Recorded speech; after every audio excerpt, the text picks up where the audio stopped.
Hey there, welcome to episode 46 of the Let's Innovate for Vegas audio program. Happy New Year.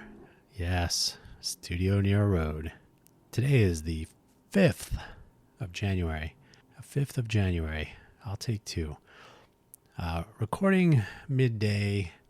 Normally I would record this on Thursday, but with CES in town next week, total chaos. So this week, I'm your host, by the way, Dan Hugo, Managing Director of the Innovate for Vegas Foundation. Our rename letter is into the IRS. They tell me it will be later in January or early February until we get our affirmation letter. Our name change was completed with the state last year. So the wheels of progress turn slowly but surely, if you're curious. So episode 46, host Dan Hugo, that's me. Today we are going to talk about a hardware project, which I like to call CERT Radio. CERT hardware, our hardware project, CERT Radio. CERT is the Community Emergency Response Team. It's a FEMA-driven program that empowers first responder volunteers, like myself, to be trained and equipped to be the first person who will come upon you from your neighborhood. You might even know him or her, hopefully know each other. The first one to come upon you after a major crisis, flood, fire, earthquake, monsters. So having civic volunteers on the ground, already located in neighborhoods, so the theory says, can help to render aid before real, and I say that with all due respect to all involved, real first responders to get on scene and conduct search and rescue, medical evacuations, etc. So first responders are not trained EMTs. They're good Samaritans. They will try their best. In fact, they do not teach us CPR. Why is that? Anyone gone through CPR training? Raise your hand. Yeah. Okay. Repeat after me. Once you start CPR, you cannot stop. Right? Did I get that right? You're supposed to stop when you hand off to a medical professional. You either, an ambulance arrives, a paramedic arrives, you get the person to a hospital or other medical facility. So if you begin CPR on a person who needs CPR and you're a civilian first responder, you have now committed yourself to staying with that person until some ending. So part of our training is to, and this is heavy, part of our training is to not commence CPR. Something to think about. Anyway, so first responders in your neighborhood are there to help out in a time of need. As they say, you should be able to be on your own in a real crisis for 4 days minimum. If first responders show up to you on the first day, it means one of two things. Either it's a small emergency or it's a big emergency and you are at the center of the worst of it. You don't want that second one. So CERT volunteers, the CERT radio is exactly what it sounds like, except for a couple of caveats, which we'll get into today. First, the show notes. I have stuck in a few of the usual. A link to our website, innovateforvegas.org. A link to our GitHub organization. So GitHub calls teams orgs, organizations. So our org on GitHub is github.com/innovateforvegas. I do have a page on there linked from the top level README, the profile README. The details are name change timeline if you're curious. The only reason I'm being very explicit about this is if at some point in the future we do get donations to support our cause. For example, if we want to do hardware projects like this one, hardware pieces cost about $30. So clearly we need millions of dollars of donations. No, it'd be nice to have a little money in the bank. So the name of our organization, our EIN, our business ID, etc. Our 501c3 standing is good. Our name change, once official, should be very visible. The fact that if you donate today, you'd be donating to Code for Vegas should be completely clear, etc. So that's all on there. I have a couple of links to, for example, the FEMA.gov website. about CERT, Community Emergency Response Team. I got that right earlier. That's good. So that's like a kind of an official looking collection of words that describe it. There's the Join CERT website, FEMA.gov also, but it's community.fema.gov. That's a little bit nicer. That website is more appealing, has nicer photos. The top hero image at on the homepage there is the CERT green vest and helmet. A helmet? Hard hat? I actually did training in Sunnyvale, California in the SNAP program, Sunnyvale Neighbors Actively Prepared, and they went with blue. So I also have a blue hard hat and a blue vest. So if I can't find the green ones and I go to a CERT thing, I bring the blue ones. Stand out. So page on joining CERT. So that's sort of the person-friendly take on what CERT is. And the other page is more official. Southern Nevada CERT is managed by the City of Las Vegas. Their command center is, where is it? It's on, totally spacing right now. I've been to it a couple times. And you would think you shouldn't know where it is. You should never have to worry about that. So I just forget that. But you can visit LasVegasNevada.gov. I'm not going to read you the URL. It's in the show notes. But you can visit the Southern Nevada CERT website and find out more information about the programs here, including when you can take training classes. If you'd like to be a CERT volunteer, it only takes 2 days, about 8 hours per. I think we did it on 2 Saturdays. They're in different parts of Clark County area, and it's worth knowing. It's worth knowing even if you cannot volunteer yourself. If you are not mobile, if you're not completely ambulatory, if you are vision or hearing impaired, it's almost worth going to CERT training to see what to expect from your community, friends, neighbors, and others in the event of an emergency. Like, what do you do on your end to make sure you are found? And we'll get to that here in this audio program. CERT Emergency Communications paper report, I guess, written in 2012, although the date in the URL is 2020, but it's from 2012. It runs down some of the salient points of today's episode. How do you contact and remain in communication with your cadre of volunteers in the event of an emergency? And how do the volunteers communicate with each other? And I will give you a hint. It is neither the internet, nor cell phones, nor ham radios. Although ham radios do work in a pinch, they can be used for bridging, but you cannot assume, you could use those things. You cannot assume that the internet is up in a real crisis.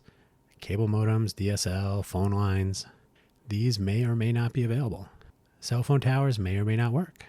There may be no power to power those things. Your phone may be charged. The cell phone tower may not be. Anything's possible. If you look at Katrina, if you look at Puerto Rico, if you look at Houston flooding, power was a problem. Communications become a problem. What you end up doing is resorting to on-the-ground search and rescue to make sure neighbors are alive or otherwise. Communication between volunteers when there are no with respect, there are no real first responders around.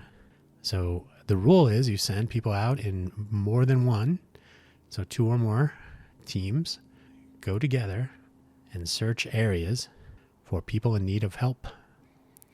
There's the presumption that there's no communication, so you communicate in person. You have a scribe that writes down who's going where, with whom, and then when the people are there on the sites, they have an X format. You write an X, you write the first half of the X, like a backslash, I guess, and a time, and I think a date, but a time, and then I think the initials, ideally with spray paint or something visible. You enter a building, you look around, and when you're done, you put the / so you make an X, and then you put the time and date out, so that if somebody else comes there, they can see, somebody was already in and out of that building. If they come upon an / they may wonder, hey, look, the date and the time is a long time ago. So they may go try to help you. It's nice because they assume there's no communication. So the strange part is they assume there's communication sometimes, and then other times not. That becomes a problem when you have trained volunteers who are willing and able to help. They want to help. They've taken their time. They've done the refresher. They've done training exercises. They've even been activated for non-emergencies. I myself was activated as a volunteer to work at a vaccination pod in North Las Vegas in February of 2021. February of 2021, after the vaccination program began, I was at a pod 5 times, I believe. So I got my vaccination early, which was nice. Moderna, if you're curious. But yeah, so I received an email because the internet was working. That was not the kind of crisis where communications become an issue. Some are. So it's important to be able to reach your volunteers and vice versa so that somebody will have some idea of who is where, doing what, for how long. So that's the goal. Did you know, and so another link I have here, during the 9/11 attacks and ensuing search and rescue and so on, there were various emergency first responders with all sorts of different radios and communication devices and frequencies and chaos, total chaos. They couldn't talk to each other. It's like when you're drowning, or not, you're not drowning. You're floating in the ocean. Salt water is what is it? Water as far as the eye can see, not a drop to drink. I think that's the saying. So surrounded by radios, but nobody could talk. So FirstNet was born. FirstNet is a guaranteed frequency band. It is not available to civilians. So it's a first response qualified network for first responders. And there's equipment and best practices and regulation and all that. We as CERT volunteers cannot use FirstNet. It would be nice, but we cannot use FirstNet.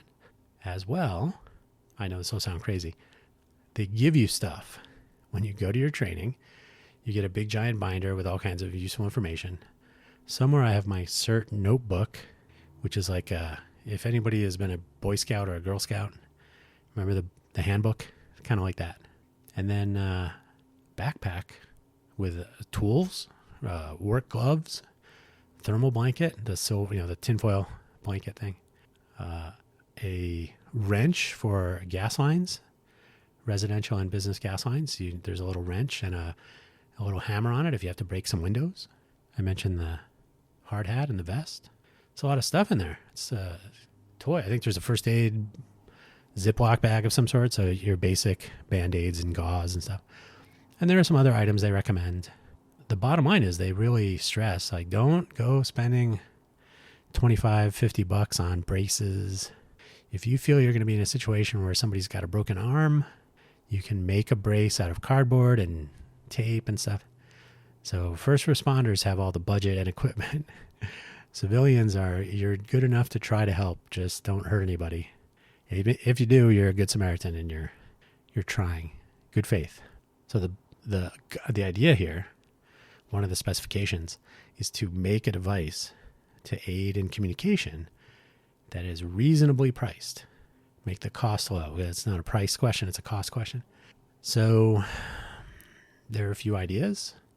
If you do happen to read that paper, they mention the need, like the bullet items all align with the need for what I'm about to describe, but then they go ahead and state that ham radio, computer access, cell phones are what people have.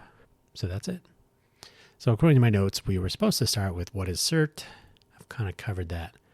So first response, basic training and equipment. We only receive a certain amount. Now, I have had this backpack that I referred to earlier since 2019 when I first did my training.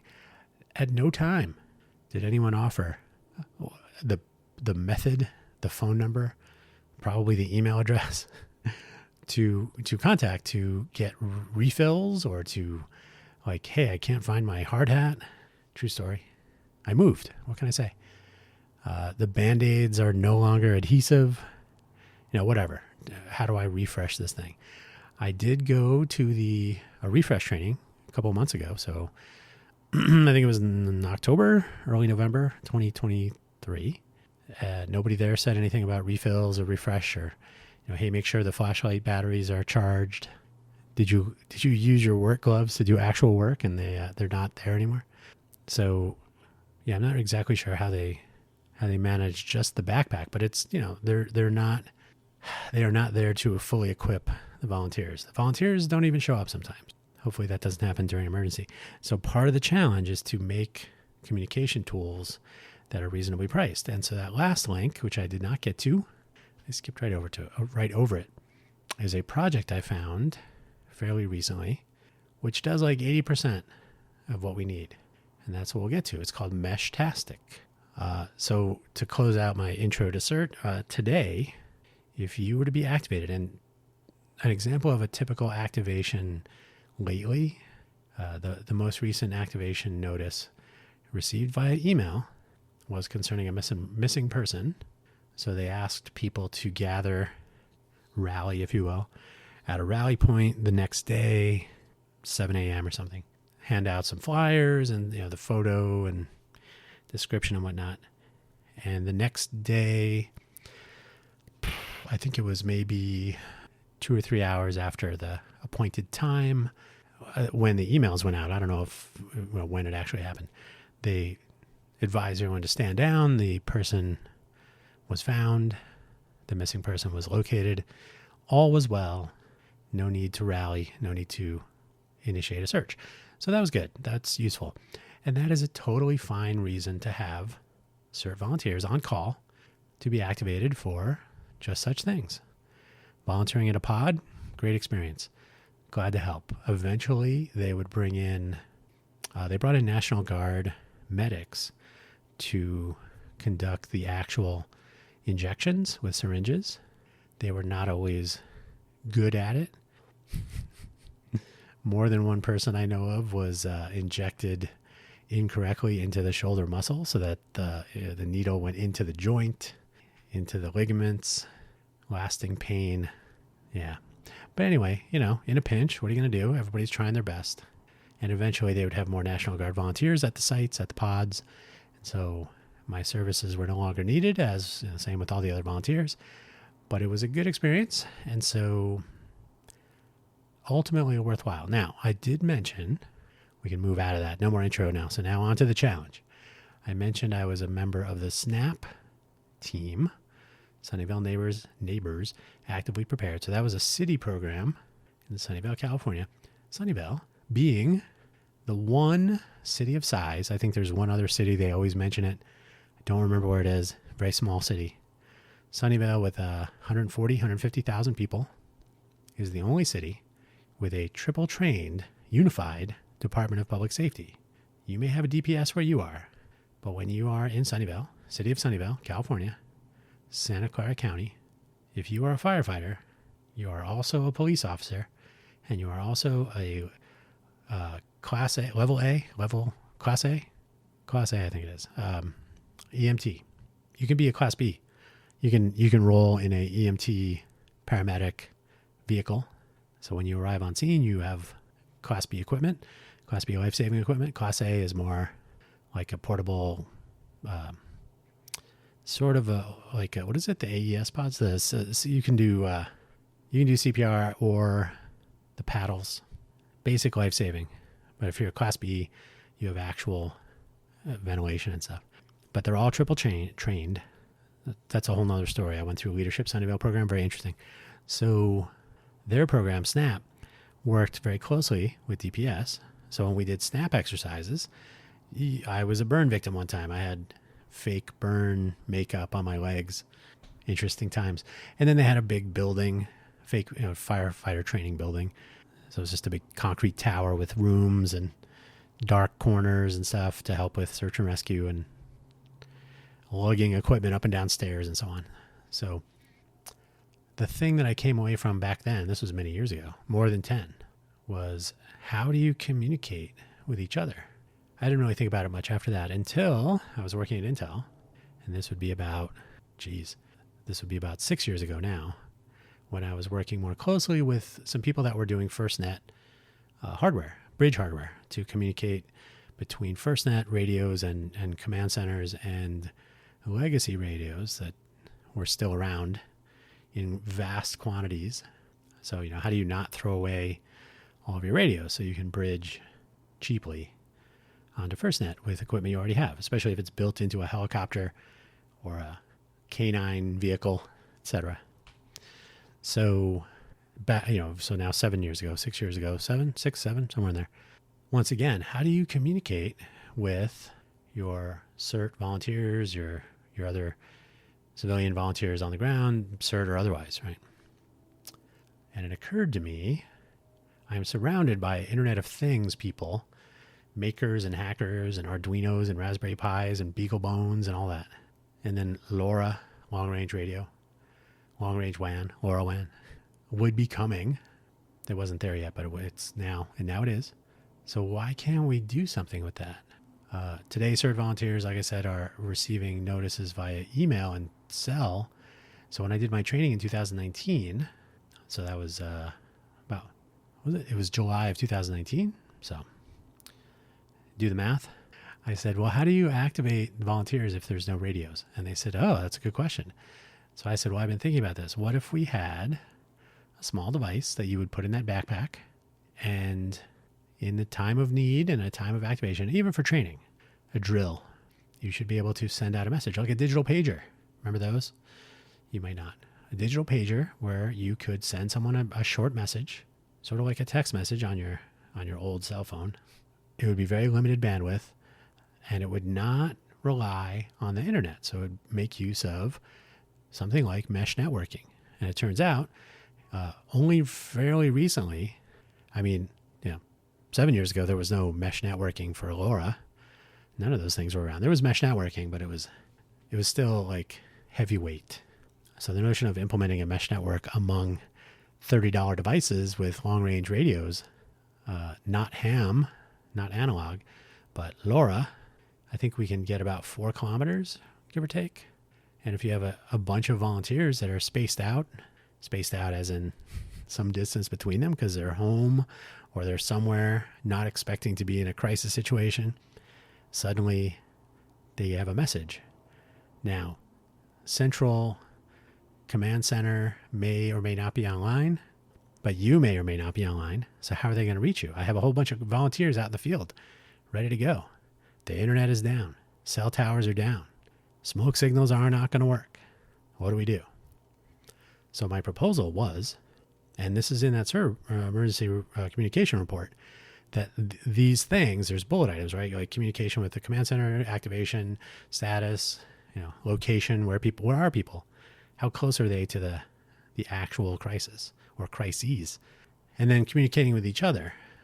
Well, again, in that report, they point out some things that I've just described as not being available. The internet, so your cable modems, your fiber, your DSL, your plain old phone telephony, twisted pair, copper, all these things may or may not be available. So the fallback is always, well, also in this report, they mentioned satellite phones. You're not buying a satellite phone. And even if you are, your cell phone may be dead. You weren't charging your phone ready for this. Satellite phone may be okay, maybe not. What about ham radio? Now, ham radios are great. You can talk to people all over the world. However, you have to have a ham radio to do this. They're not sticking a ham radio, even a walkie-talkie, as they say, a small portable radio device. They're not sticking that into your backpack. It's a green backpack, by the way. So you're not going to have a ham radio. You're not going to have a satellite phone. Eventually, Starlink may enable T-Mobile mobile phones to use the space tower or whatever they're calling it. So that might happen. But the key thing is to assume that none of these things are working. So the challenge is to make sure that you can communicate between each other, so with volunteers out in the field, and with some sort of command center, so that you can receive an activation notice and respond, so that there's something that has to be done. There has to be a rally point to construct a field command center. And these are important. I'm using these words as though they're fantastic. But no, you must begin organizing efforts, make sure people are talking, make sure they're writing things down, make sure they're working in pairs, make sure they're operating safely. It doesn't help to have volunteers that start hurting themselves. So do things smartly and safely, communicate, and begin the reconnoiter to assess damage, injury, and so on, and assume that real first responders will not be there for maybe 4 days, maybe longer, or they may be on their way. You can never be sure. So how to communicate with your ready volunteers when most of the communication channels that you are going to rely on are unavailable. And again, these are real scenarios. You can think back to Puerto Rico had months of power failure. Is there power even on right now? Houston was flooded such that some power to some refrigeration units at a chemical facility were no longer chilling chemicals that were now submerged in floodwater, so they became dangerous. And now they're floating around in the water where people are trying to help each other with any floating thing. So the chaos can ensue. It isn't always a matter of just hanging out, texting on your cell phone. There may not be a 911, and that's something to contend with. And that's why people go through their training, and that's the challenge. So that's the challenge. That pretty much sums it up. The number one thing is to not assume status quo is available. That's not always easy. It's kind of reflexive, right? You just assume your car is going to be there. You assume everything will be fine. It's during a crisis. And I have to say, that I was involved in a house fire is not lost on me. It was a nice little education to realize, part of the SNAP training, and to some degree, they do not emphasize it enough, I think, but the CERT training, if you're a diehard, ready to go crisis volunteer, you got to have a change of clothes outside. You got to have some first responder stuff outside. First aid kit, knives, axes, utility belts, capes, masks, boots, all the superhero stuff. Even the layering, so the recommendation is that you put all of your stuff in something easy to move that can be made reasonably waterproof. So they suggest if you have one of these, get another one. The rolling rubbish, trash bins, dust bins. They're usually plastic, heavy duty plastic, probably like ABS or something. No, that's too brittle. Anyway, so they're large plastic devices with wheels, big handle, big floppy door on top, lid, a hinged lid, and they're huge, right? You can put a whole person in there. So the one recommendation, is that you use that as a receptacle for your emergency response gear, and you keep it outside. So at the bottom, you put stuff you won't need immediately. You put layers of first aid gear and some foodstuffs. But at the very top, you put your boots, maybe a coat, your work gloves, a shirt, maybe some underwear. Why would you do that, you might ask? Well, and then you tape it, right? So put some duct tape or something around the edge. So now it's reasonably waterproof, maybe even animal proof. So you have all your clothes on top. Do you care to guess why? I'll give you a moment. Yes, in the event of an emergency, you may not have clothes on. So you want the first thing to do when you get outside to your emergency package of toys is to open it, put some clothes on, or at the very least have access to your emergency gear, which is your hard hat, your vest, your work gloves, your boots, anything that you feel you might need to put on as you venture out. Now, I should mention CERT has one of the best practices is you make sure you are okay. You make sure your family, people in your home or near you, probably your family, make sure your family's okay. Then you venture out. So you have to assume that people close to you are near, because if you are not okay, clearly you can't help others, and you should help people in immediate reach. That's just a good way to start. You're not going to do well if you have no idea how your family's doing, right? So very reasonable. You've donned your emergency gear. You're no longer freshly showered. And the funny part is this really did happen. During our SNAP training, one of the guys who was doing the training told us the story of how, didn't have my stuff ready, and there was a real thing, and he had to hunt around for some clothing. And so his example was good. Well, now I had my house fire. I had none of these things prepared, but I did know what to expect from the firefighters because I did the Leadership Sunnyvale program, and I also did my SNAP training. So as things were unfolding, nothing was a surprise. My neighbor where the fire started, freaking out. No idea what's going on, yelling at the firefighters. Why are you not putting the fire out? So I was across the street speaking to the Red Cross, and they said, we've never really tried to, assist people in this situation. Usually they're not so calm. And I said, well, I know exactly what's happening, and I'm out here. The fire's over there. There's nothing else for me to do today. So, and that was true. So communicating with the home base and between volunteers is for the most part left to chance. I've contacted FEMA, the Federal Emergency Management Agency that runs the CERT program. I contacted them via email sometime, I think it was about 2019. It was before the pandemic broke out. I have talked to FEMA officials, not only when they have visited the Vegas area for trade shows, which they do, but during the pandemic at the pod, I spoke to some FEMA officials there, and I contacted them by email, and I said, how do we do a communications project, CERT radio? And they suggested that we start local and work up. That sounds like government work to me. So right now we are in the ideation phase. We can actually construct a mesh radio. The technology exists. The software is available. The mesh networking for LoRa is reasonably new. The Meshtastic project, open source, runs on a bunch of hardware, different price points. Think $30-ish.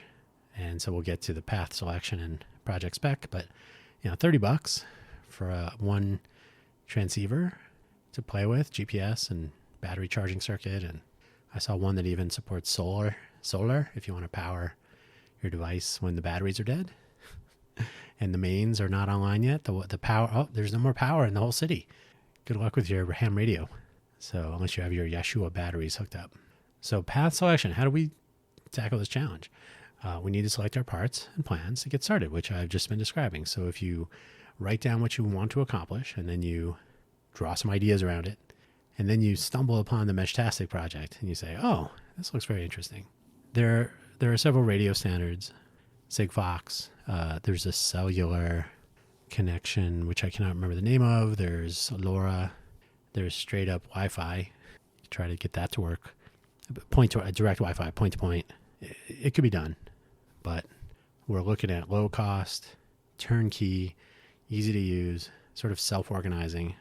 So mesh network seems reasonable. LoRa has good range, low power. We don't need it to replace you're not going to be downloading YouTube videos. You're going to be sending short messages, possibly even location information. There's almost certainly not enough bandwidth for voice, but you need to initiate communications. To receive an activation message, you don't need voice. You need, 140 characters? So LoRa, long range radio, US uses 915 megahertz. Check.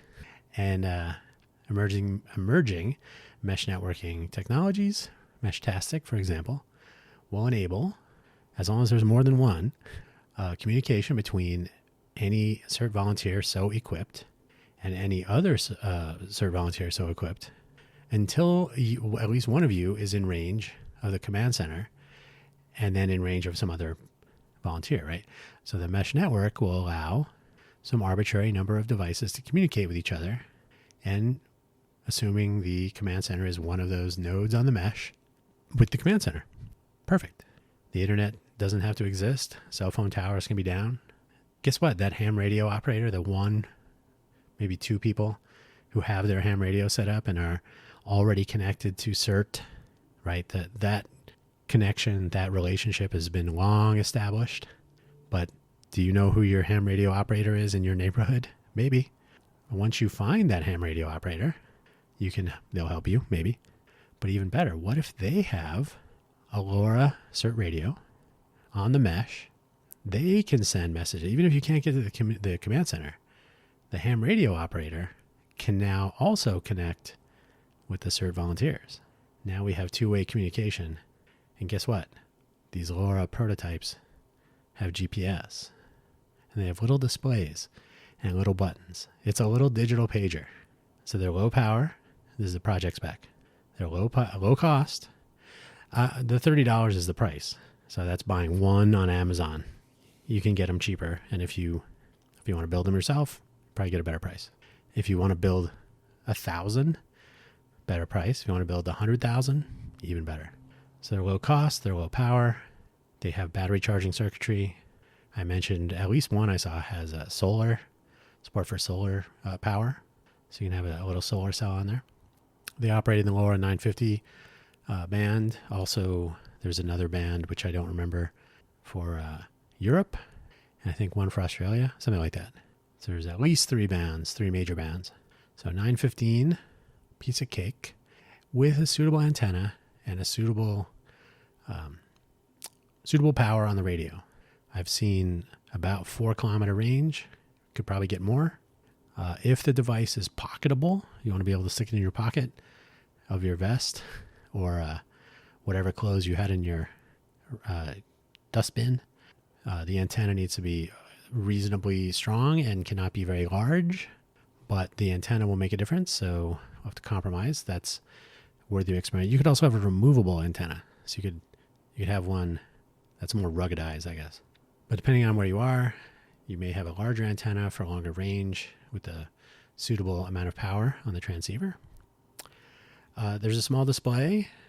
There's a minimal button I/O, so you could do up, down, left, right, back, okay, the basic buttons. I've seen at least one, Meshtastic. And when I say compatible, it's only because the open source project with the volunteers working on it have been able to get the software running on particular components, particular combinations of parts. So probably a growing list of things that Meshtastic will work on. But for the moment, I found at least one Meshtastic compatible device that actually has a BlackBerry style keyboard. So you'd actually have an actual keyboard and actually send text messages and then see them on a screen. So that's possible. Depends on price. I think those are priced at about $50, $55. So actual cost may vary. Minimal buttons though, and a minimal UI, plain old text. Most of the devices I've looked at actually have Wi-Fi and Bluetooth transceivers. This means that if you do have a working cell phone or tablet or laptop, any computer with the correct radio, you should be able to connect with this device and use it as an access point, a little, what do they call those? MiFi, personal access points. So you technically, if you don't have the keyboard version of the device, you could technically use your phone, for example, with a suitable application. Like if we were going to use Bluetooth, which is all you'd really need, you could connect to your device as a Bluetooth personal area network connection to your CERT radio, and you could display things like GPS coordinates that are shared on the network so that you know where individuals are, right?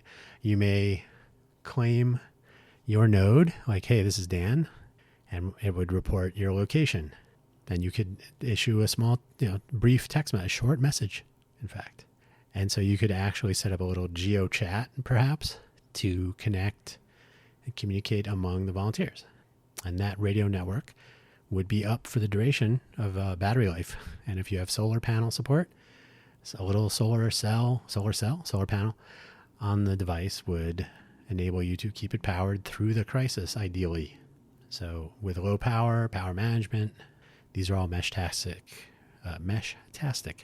features that would be developed, right? So the CERT radio may have some special needs. That's why I said the Meshtastic project looks like it's at least 80% of what we need.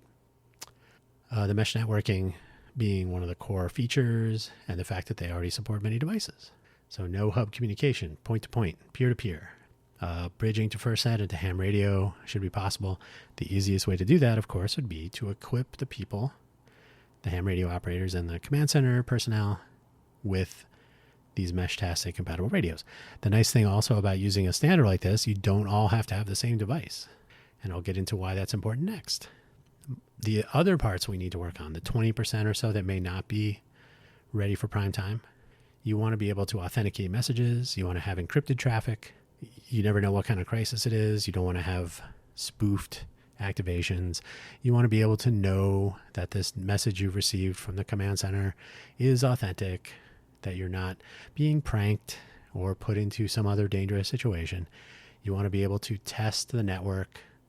So a drill might include a beeping, go to the unit, acknowledge receipt, push a button. So there's some infrastructure that could be tested. The possibility of OTA, although I hope over-the-air updates would not be necessary. That might be too risky. Because it's community-centric, the possibility of bringing a device to the command center for software updates is probably more likely. But managing devices is another feature.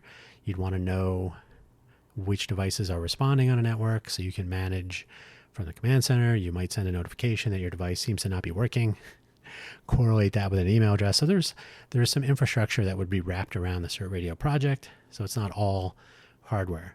And I've only kind of touched on a few things. It would, of course, be evolving. And there would be a co-creation program, of course. So CERT radio would be tested on, with, in collaboration with, actual CERT volunteers in non-emergency drill situations, training exercises, general use day-to-day. And then I mentioned that one other use case, at least one. Suppose you are limited mobility, vision impaired, hearing impaired. In the event of a real crisis, you may not feel completely comfortable with your getting out of your home, getting medical attention, etc. You may depend on a reliable power source. You might have a uninterruptible power supply, and you might hear that supply beeping less and less as it runs out of power. So how do you make sure that emergency first responders, even the civilian type, the CERT volunteers in your neighborhood, will know that you're there and be able to find you when the power is out? There's no communication. So in my vision of the CERT radio should be about the size of a digital pager, or more likely maybe the size of a little charger brick that you plug into the wall.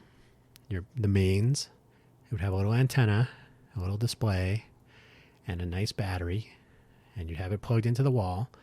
And the charging management would keep the battery charged but not overcharged. So it would have a nice long battery life. And in the event of an emergency, you could either be a CERT volunteer, or you can have this unit that joins the mesh network and says, hey, I'm here and I need help. So come and find me. A little interruption there, sorry. So the other application would be if someone needed help in an emergency and was not comfortable, perhaps, or was otherwise eligible, I suppose would be the word, to be connected to the CERT volunteer network as someone in a community who might need to be looked in on or to be connected in this two-way mesh network so that they could say something like, my ventilator power is about to go out, or whatever the case may be, right? So this is another reason for encryption, privacy. Clearly you don't want information to be shared where it should not be.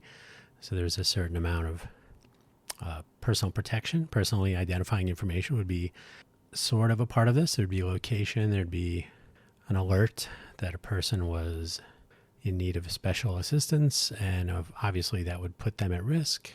So care would be taken in that scenario. But at the end of the day, if I may, we're coming to the end. At the end of the day, this project is actually quite doable using mesh-tastic as a starting point. And again, there'd be some support electronics. Ideally, the device would be not a prototype. You can buy prototypes. The things I've described are maker boards. They're productizable, but we'd want to get the bare minimum feature set. You make sure the battery charging circuitry works the way you want, whether we need the solar or not. Do we need Wi-Fi and Bluetooth? Those are almost for free at this point, but what's the antenna requirement?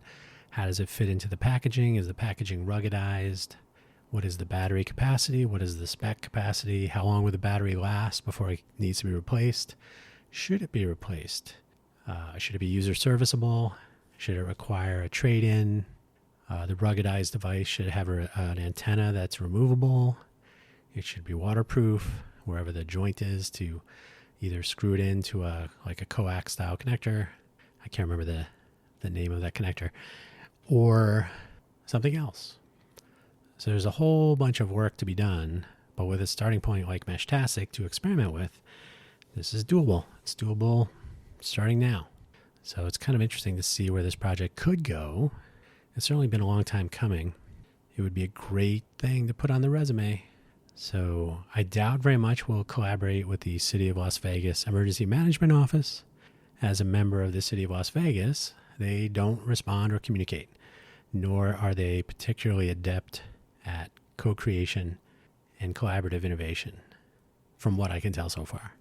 But we'll see whether they participate or not. And this is a project that can be done. So let's do it. And that is where I will leave episode 46, the CERT Radio. Let's innovate for Vegas. But remember, this is a project that could extend well beyond Vegas. Any CERT volunteer, and in fact, with a base frequency change based on region, anywhere in the world. Anyone who is part of a civilian emergency response team that doesn't have the budget to buy hundreds of dollars worth of radio communication equipment could get away with mesh networking on the cheap to be a part of the civilian first response effort. Put their volunteer energies to good use. Thank you for listening, as always. Be sure and share this episode with your friends. And if you are so inclined, be a civic volunteer. Join our projects. You do not have to be a coder. We renamed from Code for Vegas to Innovate for Vegas because innovation is key and our needs are many. Coding, creating, telling stories, documentation, testing. There's more. So come on down. InnovateForVegas.org. Thank you for listening again. If you care to donate to our foundation when we have some cool stuff to show, let's talk. Take it easy. Ciao. Happy New Year.